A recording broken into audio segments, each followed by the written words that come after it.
So tell me about you in some way, what you've been experiencing this week, how you've been working with softening, or anything about what I've said tonight that needs clarification or you want to weigh in on, or something that's arousing the urge to control. Jennifer. I have two things. One is the suffering of the need to control, and one is kind of just going with it. That felt good. And I'm sure, well, I'm not sure, but you may be able to relate. But I have so many loved ones, so many friends of mine that feel the opposite of me politically. And I just don't understand it. And I want to talk about it and understand it and control. And the same thing comes back at me from them. The good news is that it used to separate us, but not anymore. I mean, it's just so shocking to me. And I want to control it. I can't let go of that. Mm-hmm. Meaning you want to change them. Totally. Yeah. I don't understand them. And Yeah. I think Yeah. they're And paradoxically, that energy will reduce your influence on them when they well, feel it, when they feel even it in you. Yeah. totally. But even when I say nothing, it doesn't do anything. Like it's not normal. It's not a normal situation. Like I don't have any ability to manipulate the situation. Mm-hmm. And I've learned that over years and years of this. And I mean, I'm not that I'm pretty independent, but I'm very opinionated about certain things, as most people are. But, People are, yes. and I bring it up. Especially this time, this Right. right at this moment. Yes. But it causes me a lot of suffering because I feel so disconnected to people that either I thought were intelligent or I thought had similar values as I do. Mm-hmm. Yeah, there's a disappointment there. And I think they feel the same way about me. Yeah. And it's really hard to let go and to not suffer from it. So I don't really know how to soften into that one except to zip my mouth. Yeah, that can be helpful. I mean, talking can also be helpful if you can really approach it openly.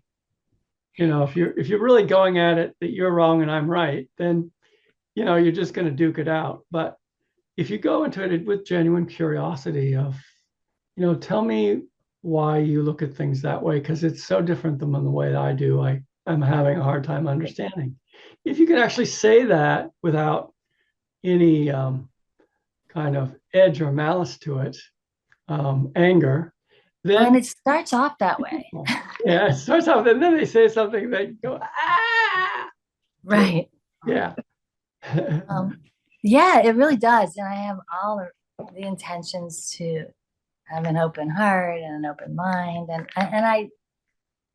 I do keep it. And sometimes I do understand, maybe not, but um, I don't know if there's anything other than just letting it be that you've got advice on. Yeah. I don't have a lot of friends that think differently than me politically, which I don't think is such a good thing. I think it's good to have contact, but I do have family, It's and not then, the and same. then when I go home, the people that I went to school with are very different than me politically.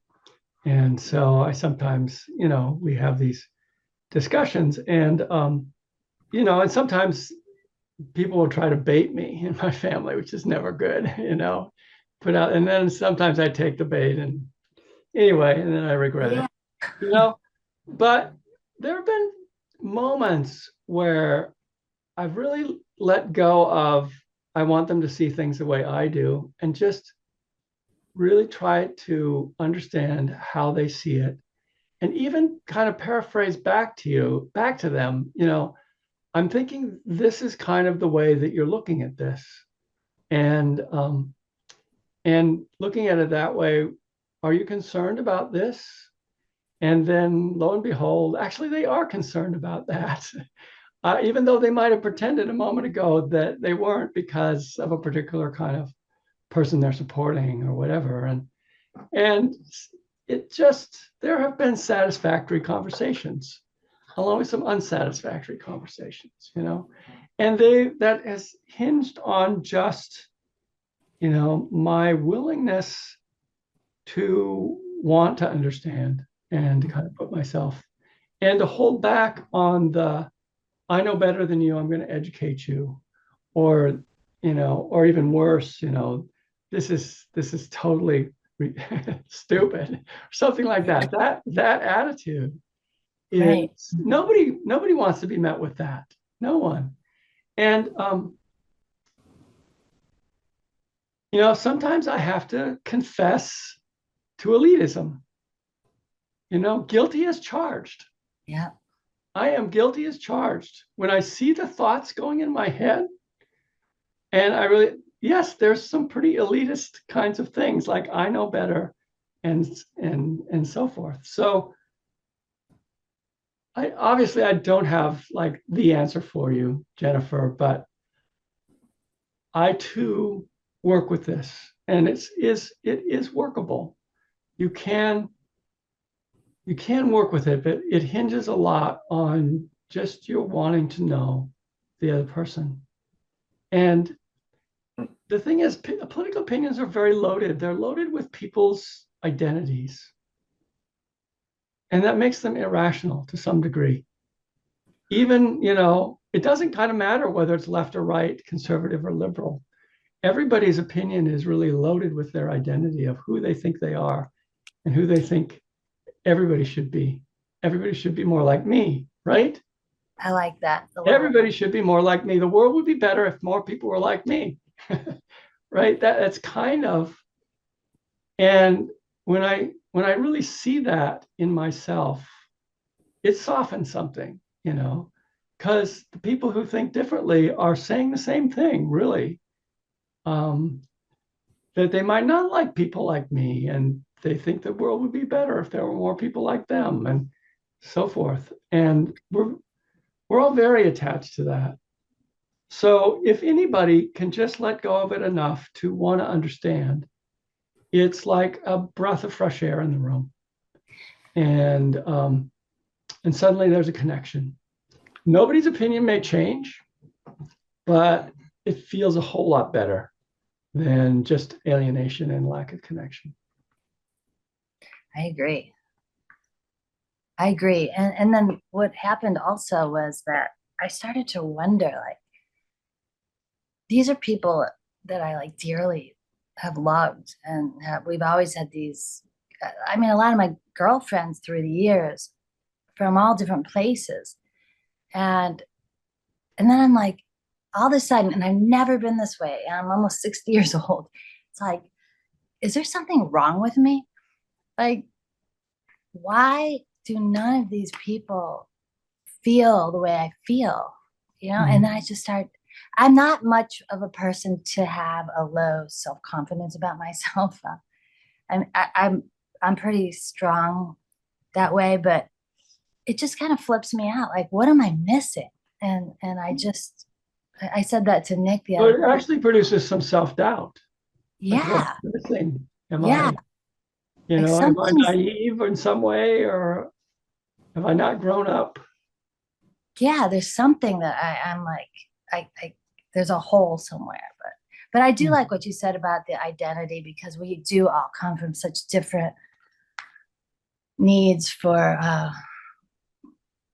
beliefs and whatever we are and whoever we are. I think that's very helpful. But anyway, I've taken a lot of time, and if Yeah, the, no, but I think you've asked a very timely question. yeah, well, Very timely. I have one more timely thing to say, and then I'll let go. But my other thing was, I didn't expect this, and this was the first year that I grew a pretty intensive large garden, and it started in March, and I did a second fall planting, and I seeded, and And last night I was reading this most beautiful book. I don't know if anybody's ever read this book from a gardener named Margaret Roach, but I just started crying and it felt good, but I realized the grief I'm having of the first frost coming. And I spent hours out there a day, and I feel like it's my happy place. It's like my best friend, and I'm losing this. Mm, And everybody says, well, you're going to have it again in the spring, but it just doesn't. I just feel such a loss right now.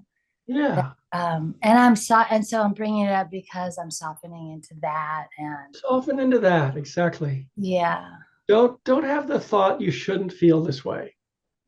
yeah, I don't. I just feel the Yeah. sadness, a lot of sadness about Yeah. not being able to be watching my little friends grow. And Uh-huh. There's a yeah, loss there for you that yeah. you're grieving. Yeah. I know this. I don't particularly feel a loss. Actually, we had a frost last night, and a little of me feels a relief I because know a lot of people do. finally, certain vegetables in the garden are going to stop producing I and know. just be done with it. So there's a little bit of that, but I had I used to have a client who was really loved her flowers, and she just felt like they were friends. Yeah, And if they would, when the frost happened, it was like she was saying goodbye to her friends, you know? I feel that way. Yeah, But I'm learning the seasons of a gardener. So anyway, exactly. This is your first year. And so this is more intense perhaps than it will be in the future. And you'll yeah, see the cycle yeah, and, and you'll maybe, maybe find your way with it. right. I think But I will. But yeah. well, thanks for listening. Okay. You're welcome. So Jim, Yeah, that's a good question about why people are different than me. mhm. Well, they just are, for Yeah, one well, thing. that's a good place to be in. They just are. Yeah, they just are. And it's a good thing we are not all the same. Absolutely. But I just in the chat, I just put a reference to a podcast program called Hidden Brain.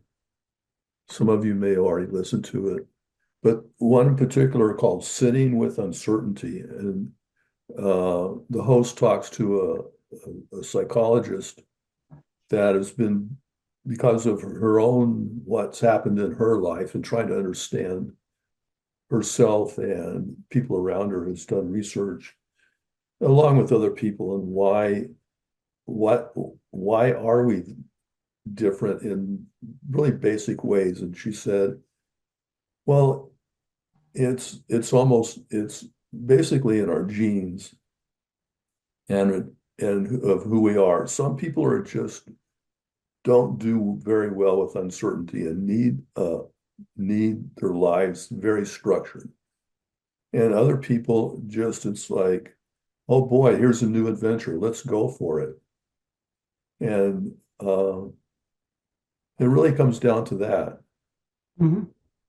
And so my suggestion is to tune into that podcast. And there's an author called George Lakoff who's written a book called Don't Think of an Elephant. And he gets into that too about um, some people need a strong father figure in their life, and some people need a strong mother figure in their life. The father figure is, this is the way you do it. And the mother figure is like more softening. And the mother figure is more like, oh, sweetie, come here, I'll take care of you.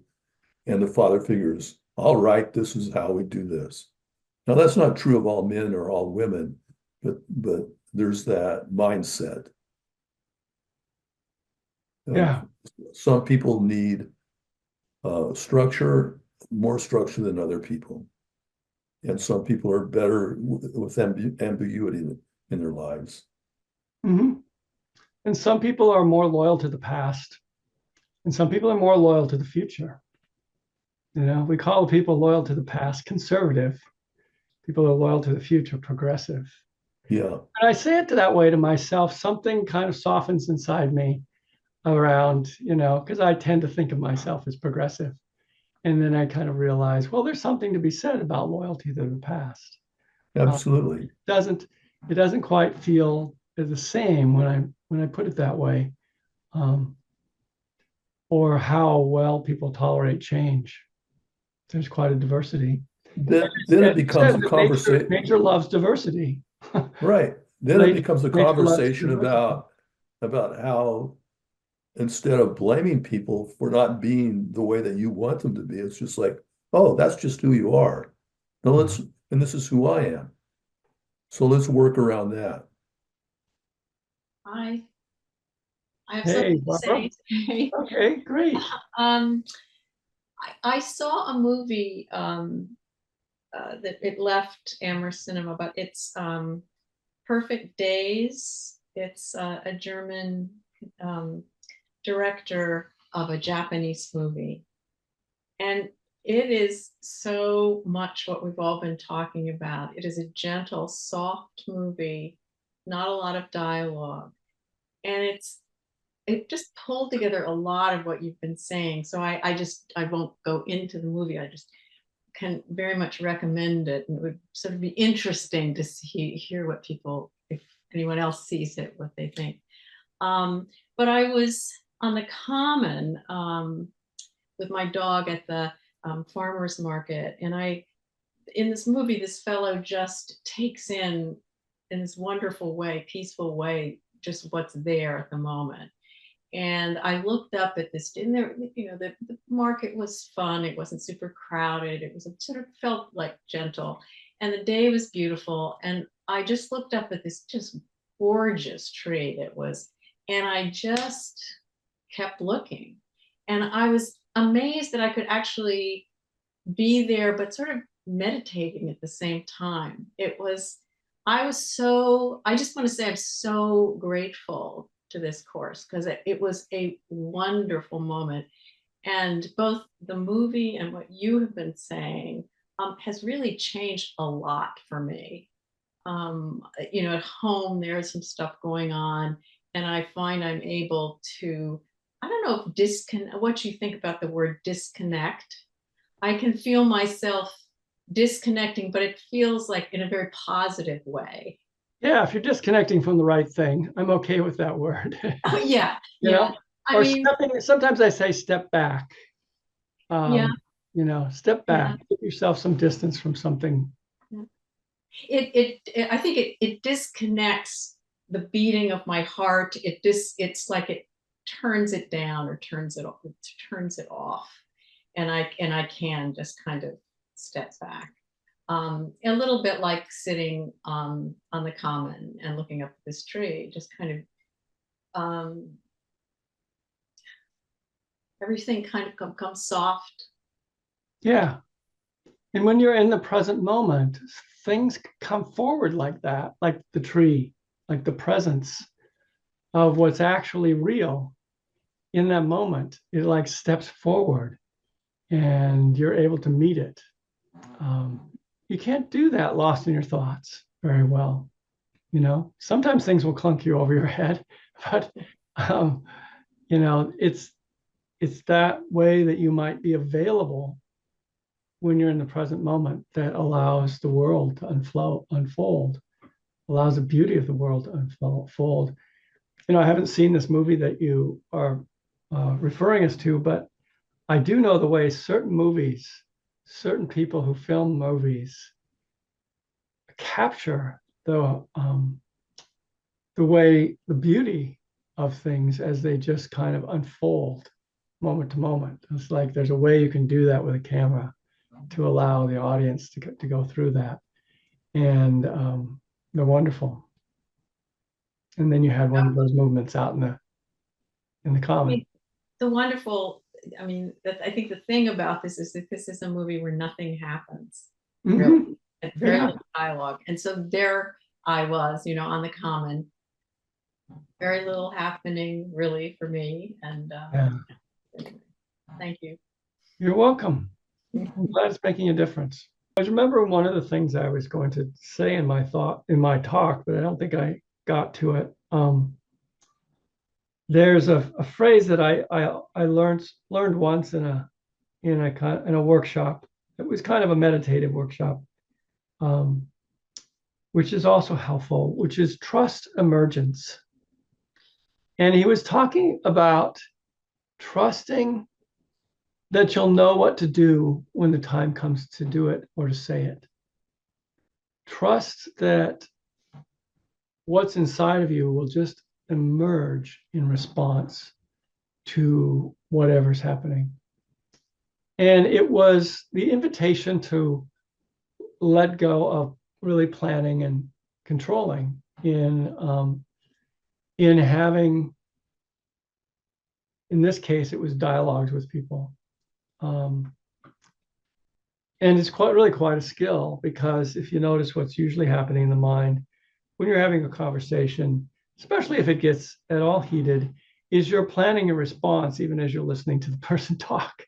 You're already hopping in and you're ahead of the game. And so what he was kind of coaching us in is this moment to moment, trust in the moment, and trust that the moment will arise to say whatever needs to be said. And in that moment, it will simply emerge what needs to come out of you, rather than that you have to plan in your own head what you're going to say in response to this person. I'm not sure. It's a kind of a complicated idea. I'm not sure I'm presenting it as clearly as I could, but it points to the importance of trust in yourself, in situations, and in particularly in conversation with others, to kind of trust that what needs to be said will emerge, not just have a strategy of what to say or so forth in certain difficult conversations. And what that allows for too is the space to take the other person in, the space to listen, the space to actually know who you're talking to. Many conversations, particularly political conversations, but also charged emotional conversations among partners and parents and children and so forth. We're not actually talking to the other person. We're talking to who we imagine the other person to be. We don't actually, there's not enough space there for you to actually be taking in who that other person is in that moment and where they're coming from, for you to be actually responding to them, actually talking to them. So, and so the way that he talked about that, which I have found helpful, so I'm just offering it, is to settle back and trust that if you actually attend to a person and what they're saying with the intent to understand where they're coming from, what to say in response will just emerge, will come out, and it will be an effective representation of yourself, because you've actually made contact with the other person. You're actually in contact with reality in some way in that moment. And then you'll know what to say. That's the emergent part, is that the response, the actual genuine response to somebody, emerges when you have actually taken in who they are in that moment, where they're coming from, what their perspective is, and what their suffering is, if you can even put it that way. So I don't know where that came from, but I sort of remembered that at some point I was going to get to that in my talk, and I didn't, so I threw it in there. The sense that your heart and your mind can respond to things most effectively when you've tuned in around you first. And then you trust what to say and it comes. Something along those lines. I found that to be true.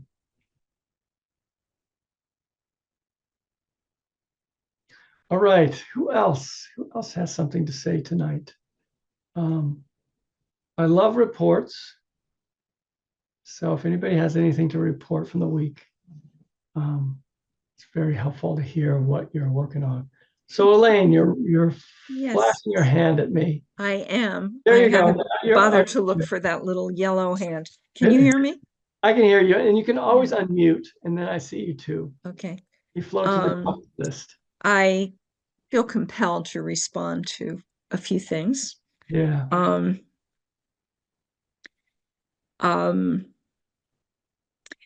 Perfect Days was a wonderful film. Everyone should see it. Well, Okay, a second. it was very wonderful.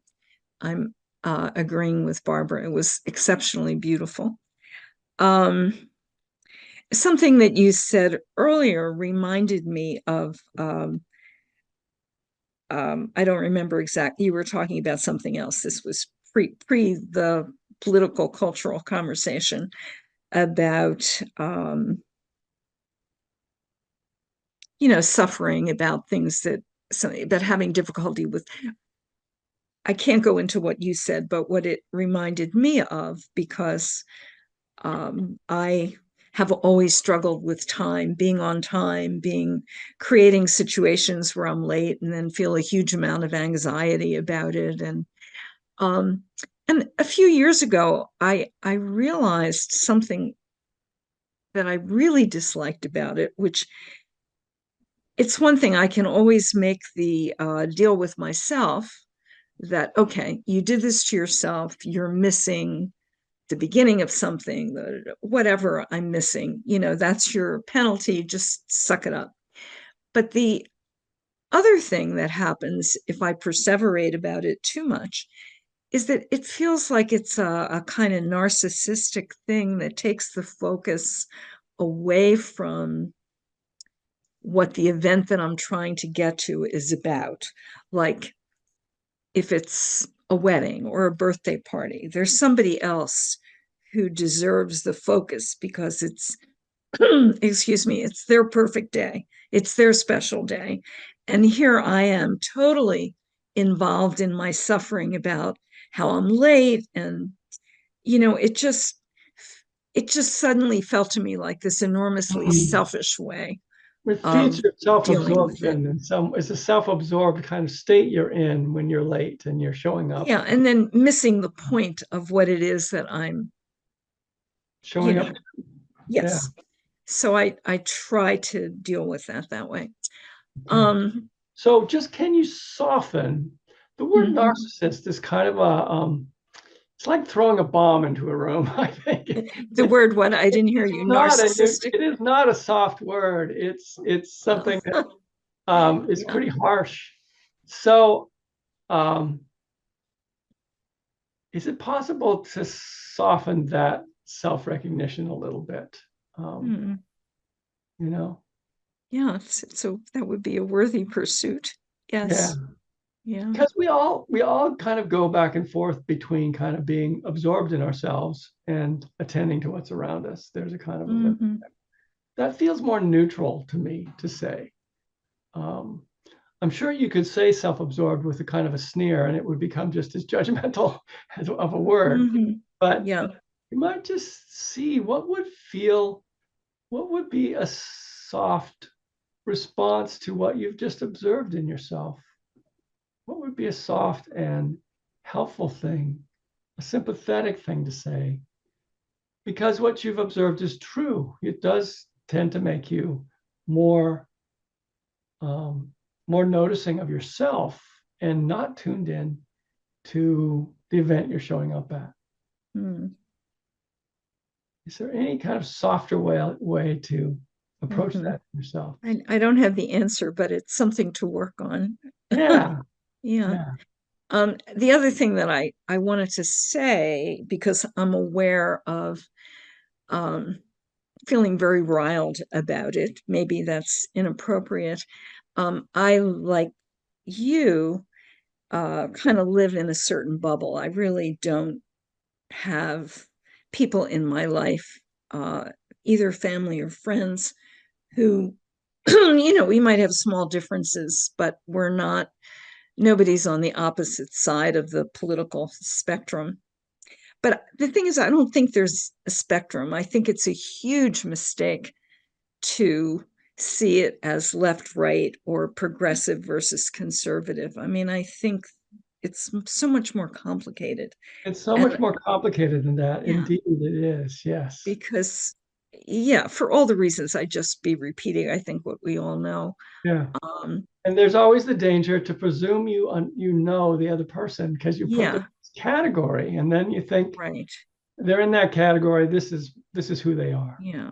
It's never who But they are. I mean, I totally understand you and agree that vilifying anybody is pointless. It doesn't gain you traction. It doesn't give you a chance to discuss what needs to be discussed. And Mhm. but yeah, anyhow, it's very powerful. I mean, I think we're all caught up in a lot of fear right now. And yeah. All right. Yeah. I'm never ever too sure what to say on this whole subject. It's really it's a really difficult one. Uh, Mm, um, and how to honor too the fear that people have, legitimate fears that people have that feel mm, particularly vulnerable um, during this election. And sometimes um, that needs to be also acknowledged. There's a great deal of vulnerability because there are real things at stake. It's not mm, real things are at stake, yeah, and the real safety of people is at stake. And so it's yeah. I do my best. All right. Thank you, Elaine. All right, everybody. Thank So you. have a good week.